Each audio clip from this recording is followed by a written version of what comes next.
Thank you for joining our discussion, Craig. Great to be here. Yeah, no, I remember part of our training with the fire shelters. It's like, if you do this, you've got to turn around and either get on the reverse slope or you've got to turn around and at least hit the crest. Otherwise, you're just going to cook. Right.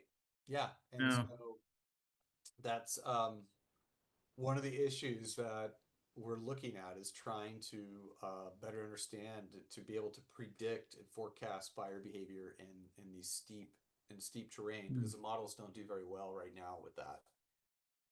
Yeah, no, but the preheating, it was interesting watching the progression on it and actually how it fanned out. Mhm. Um, with the preheating. I mean, again, we're talking about 1985 training. I apologize for Oh, yeah. the dated period on it. But no, that was the whole thing.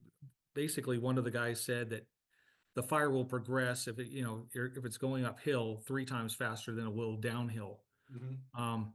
That number still hold, or is it Well, it depends, but okay? it's generally those firefighter rule of thumbs are it sounds right, but we generally it depends on if you have the same wind and the same fuel conditions, which you generally don't have on the slopes because they're oriented differently, so they tend to have different fuels. So there's a lot that goes into those calculations, but you can pretty much estimate that it's going to be at least 3 times faster. It just depends Okay. on the actual wind and the direction and these kinds of things.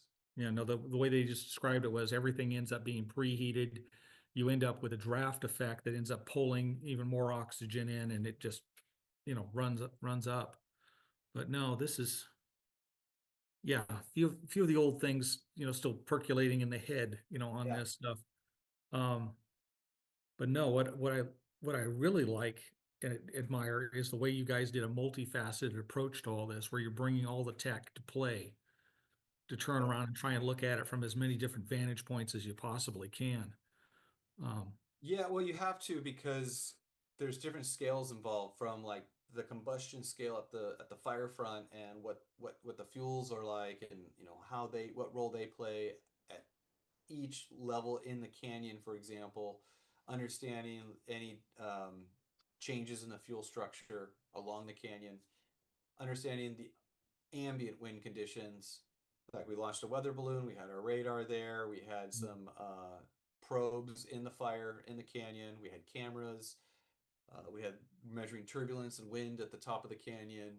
So trying to get all these data types at the same time as we're measuring the fire behavior from the air, and we had drones. We had a quadcopter with a calibrated infrared camera for even closer up view of the fire front dynamics. And integrating all that together is never an easy thing, but luckily working with Cal Fire uh, was amazing. They were great to work with.